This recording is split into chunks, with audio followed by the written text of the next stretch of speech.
নামাজের পরে, ফজরের নামাজের পরে ইমাম সাহেবরাই মক্তবে আরবি পড়ায়। তো আমি আমার এরিয়ার ফার্স্ট বয় ছিলাম, একদম ক্লাস 1 থেকে 5 পর্যন্ত। রুম নং 1 থেকে কেউ নিতে পারতো না। তো ওই দেখা গেছে যে ফজর নামাজের সময় মা যখন নামাজ পড়তে হতো তখন ডাক দিত পড়ার জন্য, নামাজ পড়ে পড়তে হবে। তো নামাজ পড়তাম, ছোটবেলায় তো একটু নামাজ পড়াটা একটু কষ্টসাধ্য বিষয়, কিন্তু নামাজ পড়ার জন্য তাগিদা দিত সেই ছোটবেলা থেকে।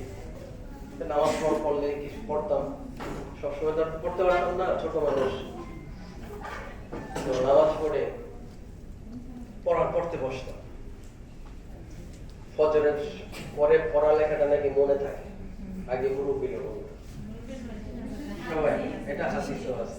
তো মুরব্বীরা তো বলতো ওই হাদিস কোরআনের আলোকে কথাগুলো। জি স্যার, ওটা মুখস্থ হয়, হ্যাঁ মনে থাকে। হ্যাঁ, তো পড়তাম। পড়ার পরে এরপরে বলতো যে মসজিদে যাও, মানে মক্তবে যাও। তা আমাদের সমাজের ভিতরে ওই মসজিদটার মানে আমার দাদা হাফিজউদ্দিন মাদবর, মরহুম হাফিজউদ্দিন মাদবর, আল্লাহ তাকে ব্যস্ত নসিব করুক, তার কল্যাণে, এবং আরেকটা আমার দাদা, আমাদের ইমাম সাহেব সকালে আমরা গেলে খুব আদর করে তার কাছে নিয়ে পড়াইতাম।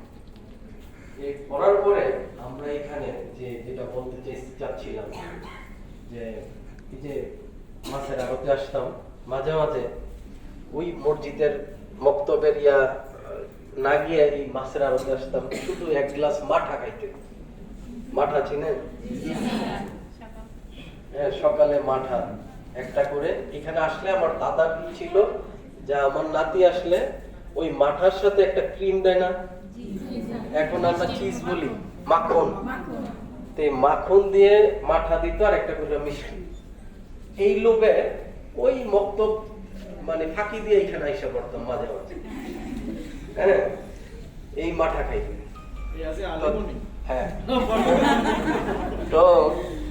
তো আইসা আবার এটার ভিতরে দেখতাম যে আপনার মাছের আড়তে অনেক বড় বড় মাছ আসতো, এত সুন্দর সুন্দর মাছ, দেখতে ভালো লাগতো।